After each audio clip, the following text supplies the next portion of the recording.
Hello everybody, it's Michael from Replica Airguns bringing to you a video about airgun usage for hunting and pest control. And I'm pretty sure you're going to have people on a lot of different sides of different types of fences. I mean, there's really all types of opinions about this. And so I'm just going to give you my opinion, how I feel about the whole topic. That doesn't mean it's the only opinion, of course. But hopefully I can be somewhat diplomatic and approach this topic somewhere in the middle. Now my first question for anybody considering an air gun or any type of gun for hunting or pest control, the number one question I want to ask that person is, what is the reason that you need to shoot, kill, or hunt an animal? So why? Why are you planning to shoot whatever this animal happens to be? Is it just for fun? Are you just wanting to shoot it because you can, to see if you're a hunter or if you have this skill that enables you to hunt whatever it happens to be? And you know, some of these animals are not easy to shoot, so actually shooting and killing an animal, certain types, like I know for instance crows and some squirrels and things, they're very elusive. They're not going to let you just walk up to them and shoot them. They kind of usually figured it out that you don't want them around and they keep their distance, right? So yeah, there is going to be some skill involved, and perhaps there's some satisfaction in knowing that you're able to use your hunting skills and basically get the one up on one of these little guys. But at the end of the day, is this animal that you're shooting, is it hurting you? Is it causing you any kind of pain? Is it disrupting your life? Does it really deserve to die at your hands?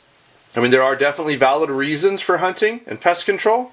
Obviously, if you're hunting for food, my opinion on that is there's a perfectly good reason to hunt animals humanely.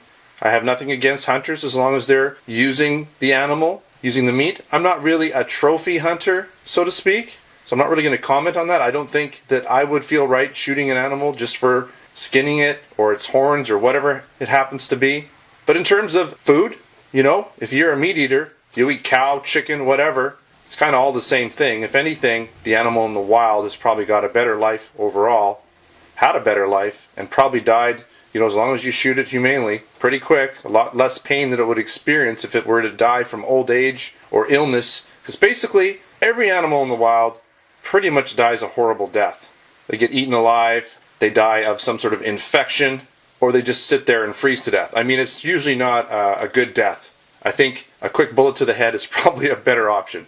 The second question, can you use an air gun for hunting and pest control? Why, by all means you can. Does that mean that every air gun is suitable for hunting and pest control?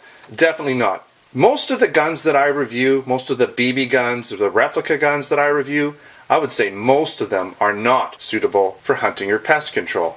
And one of the reasons I wanted to make this video is because probably about 5 or 6 or even more times a day I have somebody, and I'm going to just kind of go out on a whim here, probably a young teenage boy, asking me if their BB gun is good for shooting birds or something, right? And again, we go back to question one, what is the reason that you need to shoot or hunt an animal, right? Probably in many cases these guys just want to see if they can shoot it, see if they have the skills involved. You know, if they shot the bird, they'd probably shoot it and go, hey, I shot a bird, and then probably feel kind of crappy afterwards because they got to go up there and see this dead animal that they just killed.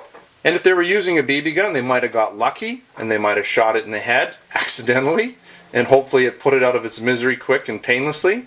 And you know, that's not the worst case scenario. But more than likely, if they're using a BB pistol, they're going to shoot some bird, hit it in the leg, the thing's going to fly away with its leg flopping around, it's going to go and die of an infection and in a lot of pain. Now we'll get a little bit more into BB guns and pellet guns and which ones are better, but for sure you can use air guns for pest control and hunting. A lot of them are made specifically for that. PCP guns, a lot of spring piston air rifles, even some pistols are suitable for pest control and hunting when they're set up properly. Now what about pistols versus rifles? My opinion on that, and I don't have really a lot of rifles on my table, they just don't fit very well when I'm making these videos, but I do have a couple selections here that I want to show you that I'm going to sort of demonstrate. But overall, my opinion is if you can use a rifle instead of a pistol for pest control, that's a better choice. And the reason for that is that rifles are just more accurate. And it's not because of the long barrel, it's because of the way the sighting system works. When you stretch out the front and rear sight and hold a rifle with a shoulder stock, it becomes a more stable platform and the targeting system is better, and typically you can put things like scopes, proper red dots on rifles, and again, hold them in such a manner that it's stable. They're just more accurate for that reason. Now that doesn't mean that pistols can't be accurate. I've got one here that's actually very accurate. This is my, I call it the Verminator, and you'll see I've got this foregrip. I got the light on here for if I'm using it at night, right?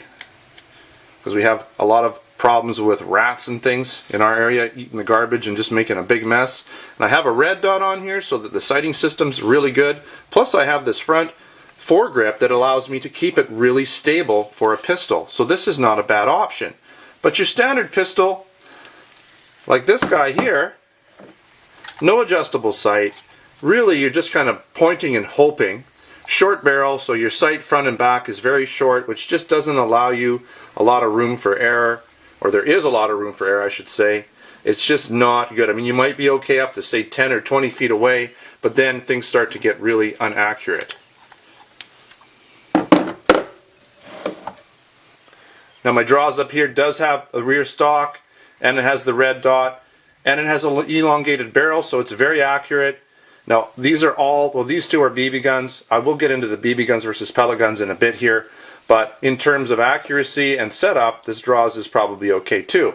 So that brings us to the next point. What about pellet guns versus BB guns?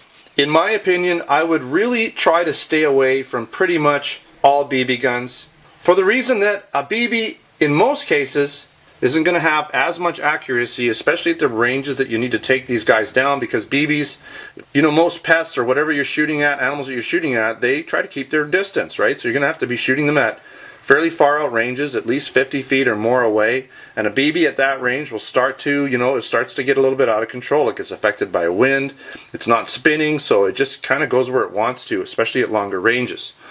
So when you have a pellet, you have a heavier ammo that's basically spinning. It's keeping its trajectory a lot better. It also carries more weight downrange. This is about probably a 8 grain pellet versus a 5.1 grain BB. So even if they're going the same speed, this carries a lot more mass and does a lot more damage when it hits the object, and more penetration, just basically more stopping power. So now BBs, the only time I'd recommend a BB gun would be something like this draws. And the reason I recommend this is because I know some people that have had problems with squirrels. They barely ever stop moving. And this guy here at 1200 rounds per minute, especially when you use the mods and get this thing shooting a little higher FPS, it's got enough velocity, it's got enough rounds per minute that, you know, if you get something, you're going to be able to follow that up. Even if you just wing it, you're going to be able to put that animal out of its misery very quickly with this gun and humanely kill it. Most other BB guns, even BB guns that shoot up to 500 feet per second, again, there's accuracy problems with BBs. Plus, they just generally don't have enough mass. They just don't have the stopping power. Unless you get lucky and you get a headshot or a heart shot or something like that, that animal's going to suffer. Getting back to pellets, there are so many better options when it comes to pellets. I'm going to show you a few different pellets here. You've got so many varieties of pellets. Alright, so I've got a few here I want to show you. Pointed one here. And we're going to actually talk about what types of ammo. I'll just talk about the types of ammo for hunting as well while we're doing this. But pellets come in a variety of sizes, right? So you have your 177 right here. I have, this is a 20 cal, the pointed one here, the pennant, I forget what it's called. I can't remember, but it's basically a hunting pellet. And then I have another, this is, I believe, a 22 caliber. And I mean, air guns come in even larger calibers. They come in even 50 caliber air guns. So you can use air guns for a variety of different size pests, right? I mean, not even pests, for hunting reasons as well. But when you're hunting, what pellet's the best to use? I might as well talk about that now. Really, I would go with whatever pellet is the most accurate in your gun. At the end of the day, these pellets, you know, if it's accurate and you hit it where you want to hit it, it doesn't matter if it's pointed, if it's hollow, if it's flat tipped, whatever. It doesn't really matter. If it's going, you know, fast enough, which hopefully you're using a gun with adequate power, then the pellet's going to penetrate, it's going to do its job. It's mainly, the most important thing is that you hit it in the right area. Okay, some of these pellets will penetrate a little deeper, but in my opinion, if you're using an air gun, for instance, that shoots, say, 700 feet per second, it doesn't matter what shape that pellet is, it's going through that animal just like butter. Okay, even if it's a hollow point, it's going right through a crow, it's going right through whatever, no problem. So it doesn't really matter what shape it is. Another question I get asked is like, what power do I need, or what's the lowest feet per second I should use when hunting? And you know what, there's no magical number that I can give you. I definitely wouldn't want to use anything under 400 feet per second. With that said, I mean, a 400 foot per second BB even will go right through, or could go through, a soup can, because it doesn't deform when it hits anything. A BB's got enough power and it's got enough mass to go through a soup can at about 400 to 450 feet per second. So if that was some sort of a small pest, it would probably go, most cases, could go right through it if it's a small pest. So there's definitely enough feet per second there to do that. The problem is you want a little bit of margin for error. So having a little more feet per second, 500 plus for small pests is probably what I would suggest, because you never know what the distances you're shooting. The further out you go, the slower the ammunitions or the bullet's going to go. You want to give yourself some room for error, okay?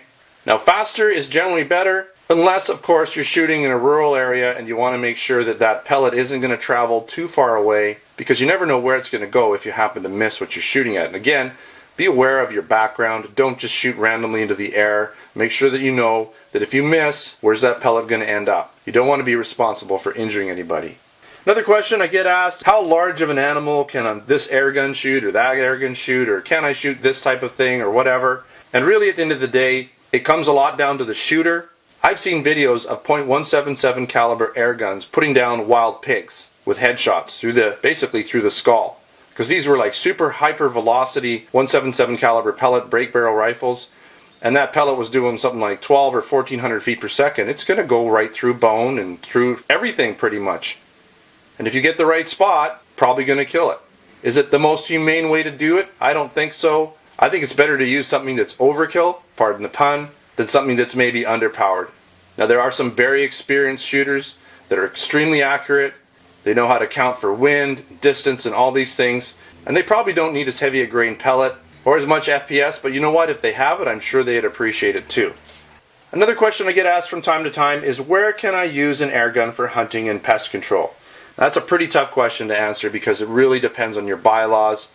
In some places you're allowed to use air guns for pest control, even in rural areas if you're using it to eliminate pests. But again, if you're not sure, you need to check your bylaws, because you don't want to be breaking any laws. And in some cases you actually might have to go and get a license in order to shoot whatever it is. Even if it's some sort of a pest and you're not actually hunting, you might need a license to do pest control.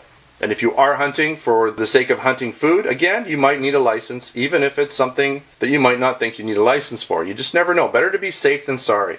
Alright, I hope I've answered some of these questions that have been brought up from time to time in regards to the usage of air guns for hunting and pest control. And I'm sure there's going to be a lot of comments in this video, so let's try to keep it nice in the comments section. Thanks for watching another Replica Airguns video. Don't forget to subscribe. Check me out on Facebook and Twitter. Username is Replica Airguns. Don't forget to come on down to the replicaAirguns.com website, where we have articles, posts, reviews for you there on all kinds of air guns, blank guns, airsoft guns, you name it.